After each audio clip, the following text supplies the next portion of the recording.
सुन बे, मैं बोर्ड का चुना हुआ चेयरमैन हूं। तुझे मुझे हटाने के लिए बोर्ड की मंजूरी चाहिए। उसने ताना मारा। तो तू ऐसे ही बिहेव कर रहा है क्योंकि तुझे बोर्ड पे भरोसा है? सांगड़ों ने व्यंग्य से जवाब दिया। चेयरमैन मियांग, तू क्या कह रहा है? ये सब क्यों कर रहा है? जब हमने ये फैक्ट्री बनाई थी तो मेरी मंजूरी के बिना एक भी ईंट या स्टील की रॉड नहीं रखी गई थी। मियांग ने शांत होकर कहा, मुझे लगता है कि तुझे अपने शब्दों से ज्यादा सावधान रहना चाहिए। मैं तेरे चहेते बोर्ड ऑफ डायरेक्टर्स के जरिए तुझे हटाऊंगा। तब तक अपनी किंग वाली लाइफ एंजॉय कर ले। सांगड़ों ने गुस्से में चिल्लाया। क्या? मेरी तेरी उम्र का बेटा है, तू मुझसे ऐसे बात करने की हिम्मत कैसे कर सकता है? मियांग ने उत्तेजना में कहा, बेटे की बात चली तो बता। तेरे बेटे की उम्र के सारे लोग रेगुलर एम्प्लॉय हैं। इस पर क्या ख्याल है? जितना सांगड़ों सुनता गया उतना ही भड़कता गया। तू मेरे बेटे की तुलना उन लोगों से कैसे कर सकता है? मियांग गाड़ी से उतरा और शांत भाव से बोला, तेरा बेटा ऐसा कौन सा ग्रेट काम कर रहा है? बोल क्यों नहीं रहा? तेरा बेटा क्या हमारी कंपनी में काम कर रहा है? वो तो। सांगडो हकला गया। मियांग ने आगे कहा, तो फिर शायद मुझे बेहतर जवाब तब मिलेगा जब मैं तेरे बेटे की भर्ती की जांच करूं और देखूं कि वो कितनी ट्रांसपेरेंट थी।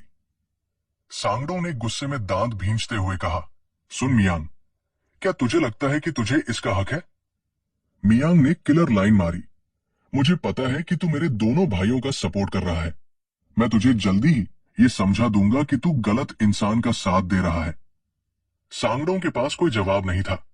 वो पलटा और बोला, सुन मियांग, तुझे लगता है कि तू मेरे बिना कोल्ड स्टोरेज चला लेगा?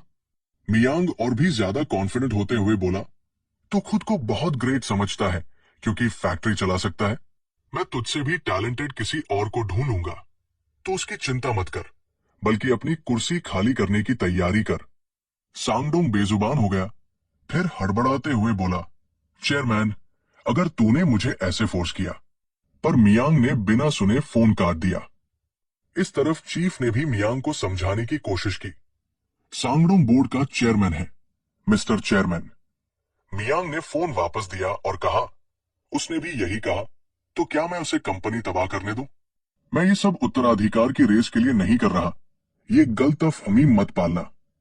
चीफ ने सवाल किया, तो फिर ये सब क्यों कर रहे हो? मियांग शांत भाव से बोला, यहाँ की सारी गलतियों को सुधारने के लिए। चीफ ने शक भरे लहजे में पूछा, तू सच में गलत चीजों को सुधारना चाहता है? हाँ, और इसके लिए जो भी करना पड़े मैं करूंगा, मियांग ने ठहराव से कहा। इस तरफ सांगडोंग गुस्से में बड़बड़ाया, साला ये हो क्या रहा है? उसने तुरंत सांगी को कॉल किया, चेयरमैन, ये सांगडोंग है। मियांग अभी यहां से होकर गया है, इसलिए तुम्हें बताना जरूरी था। सांगी हैरानी से बोला, क्या? जल्दी बोल। सांगडोंग बोला, वो ऑफिस भी नहीं आया, बस फैक्ट्री में आया और निकल लिया। मतलब? सांगी हैरान था। उसने कॉल करके धमकी दी कि मुझे निकाल देगा। क्या? सांगी इतना चौंका कि उसके हाथ में पकड़ा पानी का ग्लास पीने से रह गया। रुक, तू नीचे नहीं गया जब चेयरमैन वहां आया? सांगी ने गुस्से से पूछा। सांगडो हकलाया, तूने ही कहा था उसे उसकी औकात दिखाने को। अबे गधे, सांगी फोन में चिल्लाया, तूने उसे इग्नोर करने का सोचा भी कैसे? आज उसका पहला दिन था, तुझे कुछ और करना चाहिए था। उसने तुझे निकालने की धमकी क्यों दी? इसी बीच सांगी को मियांग का कॉल आया और कोई ऑप्शन न देखकर उसने तुरंत फोन काट दिया। सांगडोंग दंग रह गया, सिर पकड़कर गुस्से में बड़बड़ाया, अगर ये ऐसे चलता रहा तो सारा इल्जाम मुझ पे ही आ जाएगा। दूसरी तरफ जब सांगी ने कॉल उठाया तो मियांग ने सीधे इंट्रो दिया, हेलो, मैं मियांग। सांगी गुस्से में चिल्लाया, तूने फैक्ट्री में क्या कर दिया? मियांग ने शांत लहजे में जवाब दिया, मैं डिप्टी डायरेक्टर सांगडोंग को निकालने वाला हूं। क्या? क्यों? तू ये खुद से कैसे डिसाइड कर सकता है? सांगी चिल्लाया। मियांग ने ठंडे स्वर में पूछा, क्या चेयरमैन को डिप्टी डायरेक्टर को निकालने का सुझाव भी नहीं देना चाहिए? सांगी ने दांत भींचते हुए कहा, यह कोई सुझाव नहीं है, सांगडोंग ने ऐसा क्या कर दिया कि तुझे उससे मिले बिना ही निकालने का फैसला करना पड़ा? मियांग ने आत्मविश्वास से जवाब दिया, तू पहले से जानता है कि मैंने फैक्ट्री के अंदर कदम क्यों नहीं रखा। सांगडोंग किसका सपोर्ट कर रहा है, ये सोचने वाली बात है, लेकिन शायद वो तेरा ही आदमी है ना? सांगी अचानक गड़बड़ा गया। तूने उसके साथ ऐसा क्या किया कि वो इतना एरोगेंट हो गया कि चेयरमैन को ग्रीट करने तक नहीं आया? मियांग ने ठंडे लहजे में कहा, मुझे भी अब अपने काम करने का तरीका बदलना पड़ेगा। अचानक पकड़े जाने पर सांगई हकलाया, कौन सा बदलाव? मियांग ने आगे कहा, तूने मेरी रिक्वेस्ट सिर्फ एक मामूली वजह से ठुकरा दी, तो अब मैं तेरे बड़े भाई से बात करने जा रहा हूं। सांगी गुस्से से चिल्लाया, साले, क्यों? मैंने तुझे तेरे जरूरत के 20 अरब दिलवाए और यह भी कहा कि एम्प्लॉय कन्वर्जन में टाइम लगेगा। मियांग ने दबाव बढ़ाया, जल्दी डिसाइड कर, क्योंकि हम टोल बूथ पर खड़े हैं ये तय करने की आगे किस ओर जाना है। सांगी ने नाखुशी से कहा, ठीक है, मैं समझ गया। मियांग ने फिर दोहराया, तो फिर मैं तेरी अच्छी खबर का इंतजार करूंगा, और कॉल काट दी। गुस्से में सांगी ने टेबल पर जोर से हाथ मारा और बड़बड़ाया, साला, ये इतना अकड़ता क्यों है? लेकिन इसका हिसाब जरूर होगा। ऑफिस में मियांग को कैप्टन डन का कॉल आया। मैं सुन रहा हूं। Captain done. कैप्टन ने रिपोर्ट दी, चेयरमैन, जो डेटा आपने मांगा था वो तैयार है, मैंने आपको भेज दिया है, कृपया चेक कर लीजिए। मियांग ने जवाब दिया, ठीक है, शुक्रिया कैप्टन डन। डन ने सोचा, कैप्टन डन क्यों? उसने पहले ही डेटा भेज दिया, इतना जल्दी? अब डिटेल्स देखने का समय था। डन ने कहा, यह बंदा काफी जिद्दी लग रहा है। मियांग ने मजाक में छेड़ा, हाँ, बिल्कुल तेरी तरह। चांगुई ने व्यंग्य से पूछा, क्या हमारा चेयरमैन उसे फिर से कूटने का प्लान बना रहा है? फिर दोनों डॉक्यूमेंट्स की हर डिटेल पर ध्यान देने लगे। उसकी एलिमेंट्री स्कूल की उपलब्धियों से लेकर क्लासमेट्स के साथ फोटोज, किंडरगार्टन की तस्वीरें, मिलिट्री सर्विस के दौरान की झलकियां। डीचान और मियांग सोच में पड़ गए कि कैप्टन डन इतनी डिटेल्ड इंफॉर्मेशन आखिर लाया कहां से? क्या उसने उसके घर में घुसकर ये सब चुरा लिया? ये बात पागलपन जैसी लग रही थी, लेकिन इतनी पर्सनल जानकारी, उसकी बीवी की इनकम, बेटे से मिलने की गिनती, बेटी के बुली होने तक के रिकॉर्ड, कैसे हाथ लगी? कैप्टन डन, ये बंदा डरावना है, मियांग ने सोचा। डुआ ने ढेरों अवार्ड्स जीते और कई प्रोडक्ट्स लॉन्च किए, लेकिन उसके सेल्स रिपोर्ट्स का हाल बुरी तरह गड़बड़ है। डीचान ने चिंता जताई, तो क्या इस बंदे में इन्वेस्ट करना बहुत रिस्की नहीं है? 20 अरब। मियांग ने खुद से सवाल किया, अगर डुआन का प्रोडक्ट नहीं चला तो मेरा पूरा प्लान बर्बाद हो जाएगा। क्या मैं डुआन पर भरोसा कर सकता हूं?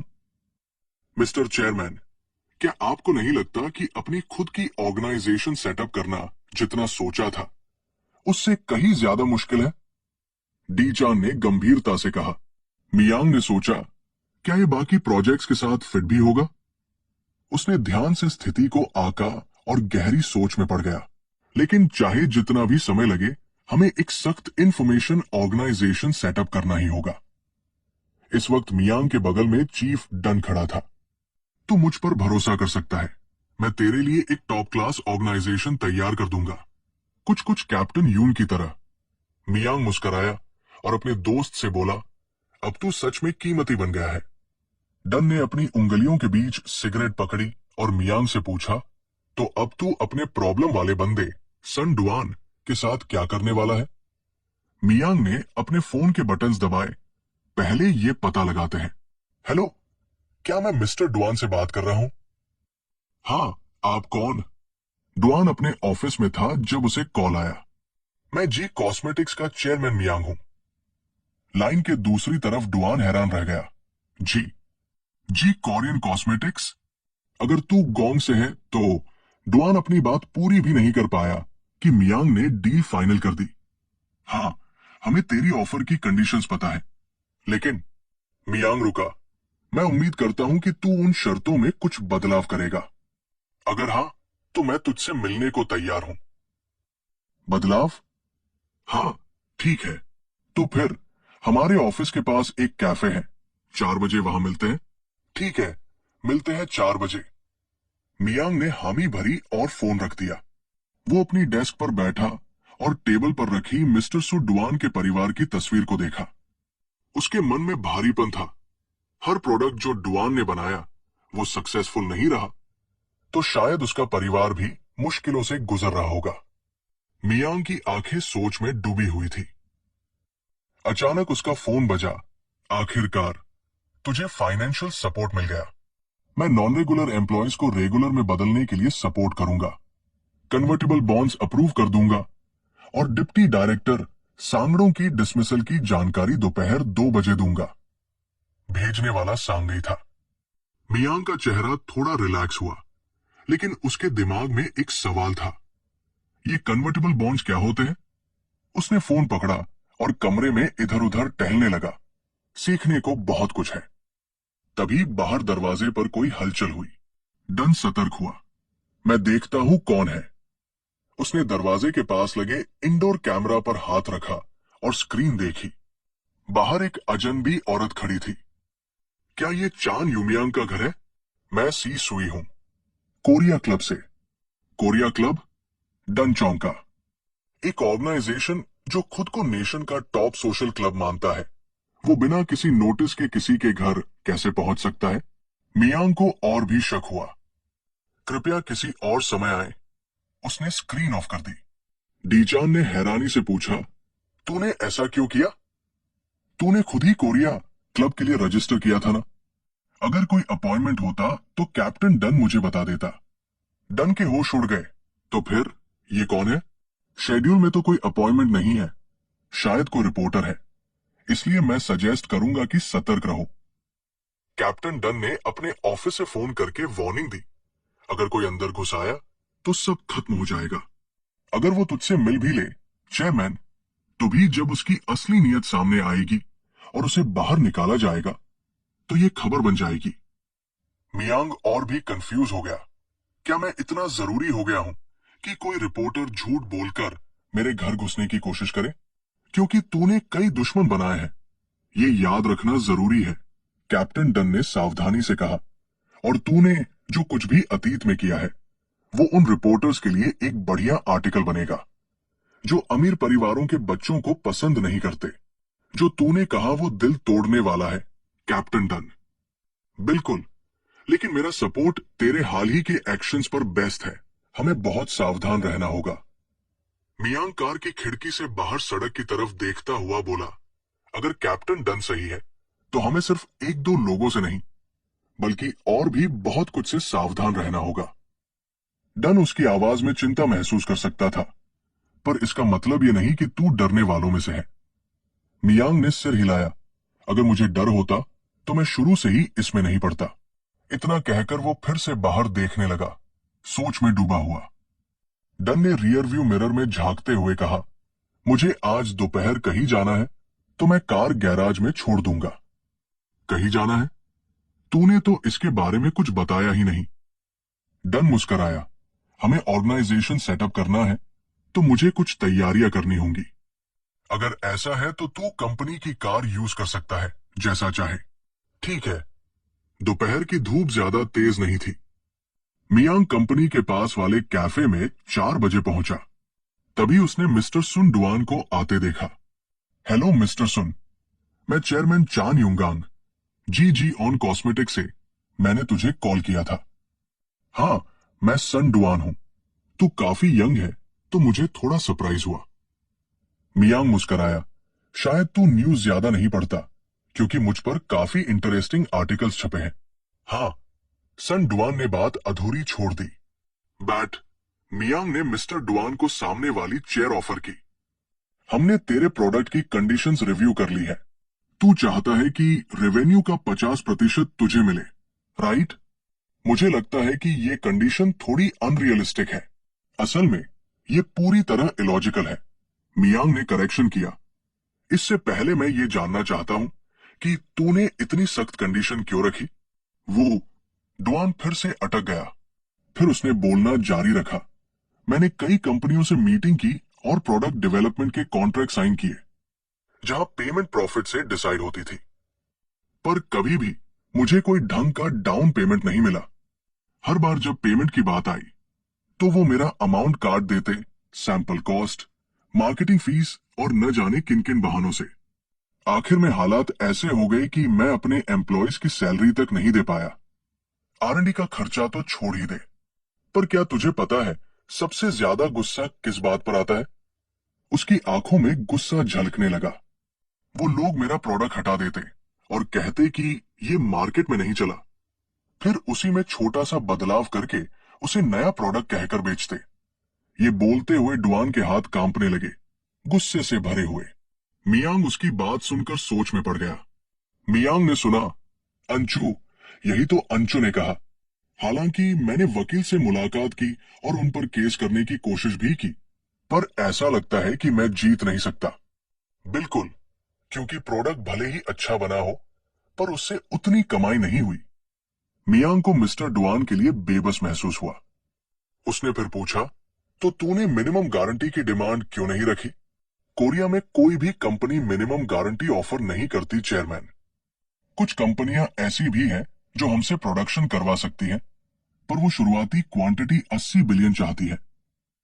सन डुआन बहुत थका हुआ लग रहा था, इसीलिए मैंने रेवेन्यू का 50% मांगा।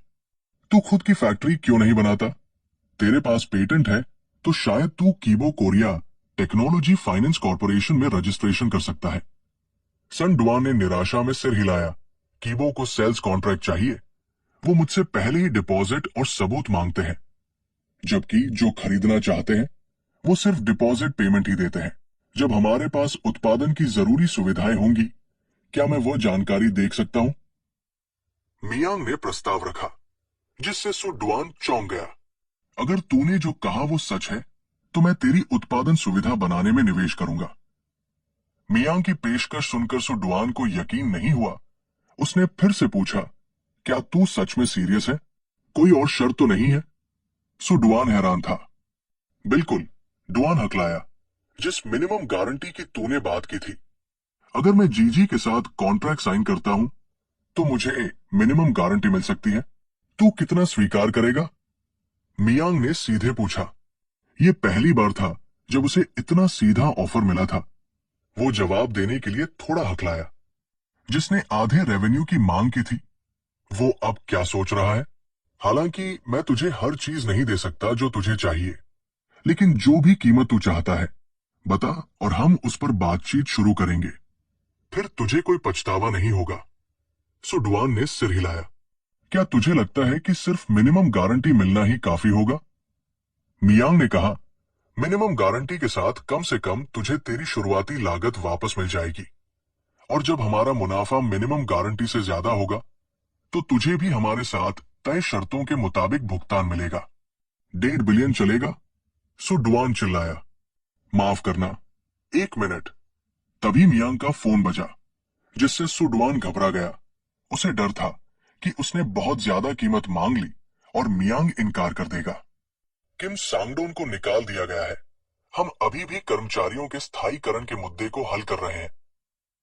ये मैसेज चान सांगजी, चान परिवार के दूसरे बेटे का था। शानदार, मैं इसी का इंतजार कर रहा था। मियांग ने फोन स्क्रीन को देखा और उसका चेहरा शांत हो गया। बातचीत पर लौटते हुए मियांग ने अपना फोन पॉकेट में डाल लिया। माफ करना, मैं इस कॉल का इंतजार कर रहा था। तो चलो चर्चा करते हैं। अगर तू हमें अपने प्रोडक्ट का पेटेंट दे तो हम तुझे मिनिमम गारंटी का भुगतान करेंगे और हर महीने तुझे 15% मुनाफा भी देंगे। ये सुनकर सु डुआन खुद को संभाल नहीं पाया। तू सच में मुझे 1.5 बिलियन देगा? बिल्कुल, और ये मत भूल कि हर महीने तुझे 15% भी मिलेगा। पर तूने अभी तक 80 बिलियन का ऑर्डर कंफर्म नहीं किया। जो ऑफर मैंने अभी दिया वो सिर्फ तेरे डेवलप किए प्रोडक्ट पर आधारित है। हाँ, अगर हम 80 बिलियन का ऑर्डर सुरक्षित कर सके तो बहुत अच्छा होगा, लेकिन अगर वो नहीं भी हुआ तो कुछ नहीं बदलेगा। चिंता मत कर, ये मेरा पहला प्रोजेक्ट है जीजी के चेयरमैन के रूप में। अगर हमारे पास मिस्टर सन होंगे तो ये एक बेहतरीन शुरुआत होगी, और अब से तेरे बनाए प्रोडक्ट भी मेरे पास होंगे। सुडवान की आंखों में आंसू आ गए। उसे कभी नहीं लगा था कि ये दिन आएगा। चेयरमैन, सच में